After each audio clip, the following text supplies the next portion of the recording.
الحمد لله والصلاة والسلام على سيد الأنبياء والمرسلين وعلى آله وأصحابه أجمعين. أما بعد فأعوذ بالله من الشيطان الرجيم. بسم الله الرحمن الرحيم. عسى أن يبعثك ربك مقاما محمودا. صدق الله العظيم. إن الله وملائكته يصلون على النبي يا أيها الذين آمنوا صلوا عليه وسلموا تسليما. اللهم صل على سيدنا ومولانا محمد وعلى آل سيدنا ومولانا محمد وبارك وسلم عليه. الصلاة والسلام عليك يا سيدي يا رسول الله وعلى آلك وأصحابك يا سيدي يا حبيب الله. الصلاة والسلام عليك يا سيدي يا رسول الله وعلى آلك وأصحابك يا سيدي يا رحمة للعالمين. اللہ تعالیٰ کی حمد و ثنا نبی متشم نور مجسم احمد مجتبی شافع روز جزا رازدار رب العلا جناب محمد مصطفیٰ صلی اللہ علیہ وسلم آپ کی بارگاہ میں عقیدتاً درود پاک پڑھنے کے بعد اللہ پاک سب کو اس سلام کی برکت سے اپنی سلامتیاں نصیب فرمائے. آج کی یہ بابرکت محفل جو کہ میلاد مصطفیٰ صلی اللہ علیہ وسلم کے سلسلہ میں سجائی گئی ہے. میلاد کا جو مقصد ہوتا ہے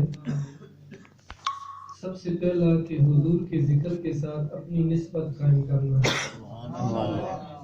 کیونکہ حضور کا جو ذکر ہے وَرَفَعْنَا لَكَ ذِكْرَكَ کہ رب نے ان کے ذکر کو بلند کر دیا. ہر آنے والی گھڑی پہلی گھڑی سے ان کی بہتر ہے. تو ہم جو ان کی محفل میں آتے ہیں فقط اس نیت اور اس مقصد کے ساتھ آتے ہیں کہ حضور کے ذکر کے ساتھ ہماری نسبت ہوگی تو ذکر نبی کا صدقہ قیامت کے دن بخشش کا سامان بنے. اور دوسرا میلاد مصطفیٰ صلی اللہ علیہ وسلم کا جو مقصد ہے وہ یہ ہے کہ کم از کم ہمارے بچوں کو پتہ چلے کہ ہمارے نبی کا مقام کیا ہے. اور تیسری چیز یہ ہے کہ جو قرآن و احادیث نے ہمیں عقیدہ دیا ہے وہ عقیدہ ہمارے علم کے اندر ہونا چاہیے. ہمیں پتہ ہونا چاہیے کہ ہم ہیں کیا اور کیوں ہیں. تو جو آیت مبارکہ میں نے پڑھی ہے رب تعالیٰ نے اپنے محبوب کی شان میں نازل فرمائی. وہ تو سارا قرآن حضور کی نعت کو بیان کرتا ہے. جس حرف کو بھی دیکھیں گے حضور کی صفت و ثنا اس کے اندر موجود ہے. جو الفاظ میں نے تلاوت کیے ہیں رب فرماتا ہے قیامت کے دن اللہ آپ کو مقام محمود عطا فرمائے گا. اور مقام محمود وہ ہے کہ جس کے بارے میں معجم الکبیر کے اندر روایت موجود ہے کہ وہاں پہ میرے اور آپ کے نبی کا ذکر ہوگا. اور ذکر ایسا ہوگا جو اس سے پہلے نہ کبھی ہوا ہوگا نہ اس کے بعد کبھی ہوگا. یہ وہ مقام محمود ہے. اور مقام محمود کی دوسری تعریف یہ ہے کہ نبی پاک صلی اللہ علیہ وسلم آپ فرماتے ہیں کہ مقام محمود جب رب مجھے عطا فرمائے گا تو میں اللہ کے حضور میں جس کی شفاعت چاہوں گا رب کائنات اس کی شفاعت کو قبول کرے. اور اس شخص کو جس کی میں سفارش کروں گا اللہ جنت میں داخل کرے. اور یہ بھی ذہن میں رکھیں ترمذی شریف کی حدیث پاک ہے حضور فرماتے ہیں کہ انا اول انا تحرک بفتح الباب الجنت او کما قال کہ سب سے پہلے جنت کے دروازے کی جو زنجیر ہے جو کنڈی ہے اسے میں ہلاؤں گا تو وہ دروازہ کھلے گا. سبحان اللہ. اور اس سے پہلے وہ جنت کا دروازہ نہیں کھلے گا. یہ مقام محمود کا مقام ہے. اور پھر شفاعت کرنا کسی کی سفارش کرنا ہے. دنیا کے اندر ایک دوسرے کی سفارش کی جاتی ہے نا، تو قیامت کے دن اللہ کے حضور میں کسی کو اجازت نہیں ملے گی بولنے کی بھی، سر اٹھانے کی بھی اجازت نہیں ملے گی۔ حضور فرماتے ہیں کہ انا خطیب ہوں، قیامت کے دن بھی اگر کوئی واز کرے گا تو وہ میں محمد مصطفیٰ،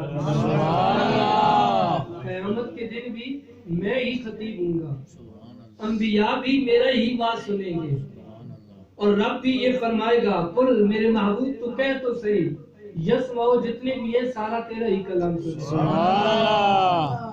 تو قیامت کے دن جب کسی کو الا من اذن له الرحمن، کسی کو اللہ کے حضور میں اجازت نہیں ملے گی بولنے کی، وہاں پہ بھی اگر بولنے والی ذات ہوگی تو میرے اور آپ کے نبی جناب محمد مصطفیٰ علیہ السلام، اور یہ وہ مقام ہے۔ دیکھیں اللہ کے محبوب فرماتے ہیں میں شفاعت کروں گا، سفارش کروں گا، اور حضرت سیدنا ابو ہریرہ رضی اللہ تعالیٰ عنہ سے روایت ہے کہ سفارش کیوں کروں گا، سفارش کیوں کروں گا؟ حضور فرماتے ہیں اللہ نے مجھے دو چیزوں میں اختیار دیا، خیرت بین الشفاعت، ایک شفاعت کا سفارش کا آپ کے پاس اختیار ہے، اور دوسرا فرمایا کہ بین یدیا نصف امتی یا شطر الامتی، کہ آپ کی امت کو بغیر حساب و کتاب کے میں جنت میں داخل فرماؤں گا۔ تو حضور نے فرمایا کہ میں نے شفاعت کو پسند کیا، کیوں پسند کیا؟ اس سبب سے کہ آدھی امت جنت میں چلی جائے گی تو باقی امت کا کیا بنے گا، تو میں جس کی بھی چاہوں گا شفاعت کروں گا، رب اسے جنت میں جگہ عطا کرے گا۔ اور یہ شفاعت ایسی چیز ہے کہ جس کے بارے میں میرے اور آپ کے پیارے نبی صلی اللہ علیہ وسلم آپ فرماتے ہیں کہ قیامت کا دن ہوگا تو اللہ کی بارگاہ میں قرآن مجید جائے گا، اس بندے کے ساتھ جو دنیا کے اندر قرآن پڑھتا ہوگا، کیا کہا؟ جو دنیا کے اندر قرآن پڑھتا ہوگا، اور قرآن پڑھنے کا فائدہ دنیا کے اندر بھی ہے کہ شیاطین گھر میں داخل نہیں ہوتے، اور دوسرا فائدہ قبر کے اندر بھی ہوگا۔ جاوید اگر آواز سادہ کرتے میں زور لگا دوں گا۔ دوسرا فائدہ قبر کے اندر ہوگا کہ جو قرآن پڑھنے والا قبر کے اندر جائے گا تو فرشتے سوال کرنے کے لیے آئیں گے کہ من ربو کا، تیرا رب کون ہے؟ تو اس میت اور فرشتوں کے درمیان میں قرآن مجید آ جائے گا، یا اللہ ہم جدھر سے جاتے ہیں سامنے قرآن آتا ہے، تو فرمایا کہ فرشتوں اسے چھوڑ دو، یہ دنیا کے اندر قرآن پڑھا کرتا تھا، قرآن کی برکت سے اسے قبر کے اندر جنت کی نعمتیں عطا۔ تو پھر تیسرا فائدہ وہ قرآن اسے قیامت کے دن دے گا، اور وہ قیامت کے دن فائدہ کیا دے گا کہ جو قرآن پڑھنے والا ہوگا وہ قرآن اس کے ساتھ اللہ کی بارگاہ میں جائے گا، مولا جب اس کے پاس وقت ہوتا تھا یہ کسی اور مشغلے میں نہیں پڑھتا تھا، کوئی اور اس کی مصروفیات نہیں ہوتی تھی، مولا یہ تیری کتاب کو اٹھا کر اس کتاب کو دیکھا کرتا تھا، اس کی تلاوت کیا کرتا تھا، تو مالک میں اس کی شفاعت کرتا ہوں، اس کی سفارش کرتا ہوں کہ جو خطائیں اس سے ہوئی، جو لغزشیں اس سے ہوئی، جو گناہ اس سے ہوئی، مولا تو انہیں معاف فرما دے۔ تو قرآن کی سفارش رب اس کے گناہوں کو معاف فرما دے۔ سبحان اللہ۔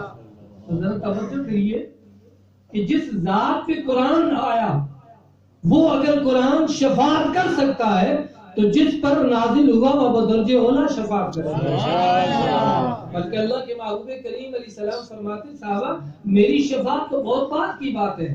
ترمذی شریف کے اندر روایت ہے، اللہ کے محبوب فرماتے ہیں کہ جب فیصلہ ہو جائے گا کہ کس نے جنت میں جانا ہے اور کس نے جہنم میں جانا ہے، تو جنتیوں کے اندر ایک بندہ کھڑا ہوگا اور ایک دوزیوں کی صف میں کھڑا ہوگا، تو جو دوزیوں کی صف کے اندر ہوگا وہ جنتیوں میں سے ایک شخص کو پکارے گا اور کہے گا اللہ کے بندے یاد کر دنیا کے اندر میں نے تجھے پانی کا گلاس دیا تھا، کیا کیا تھا؟ پانی کا گلاس پلایا تھا، پانی کا گلاس پلایا تھا، اس وقت تو مشکل میں تھا تو میں نے تیری مشکل روائی کی تھی، تیری مشکل کو آسان کر دیا تھا، آج میں مشکل میں ہوں۔ تو وہ جس کو جنت کے اندر جا رہا ہوگا، جس نے دنیا کے اندر شخص کا پانی پیا ہوگا، وہ اللہ کی بارگاہ میں عرض کرے گا مولا اس نے دنیا میں میری مدد کی تھی، آج وہ مشکل میں ہے، تو رب فرمائے گا میرے بندے بتا تو کیا چاہتا ہے؟ یا اللہ میں چاہتا ہوں میرے ساتھ وہ بھی جنت میں چلا جائے۔ وہ جس کا فیصلہ جہنم کا ہو چکا ہوگا اس کی سفارش کی وجہ سے رب اسے بھی جنت میں عطا کر دے گا۔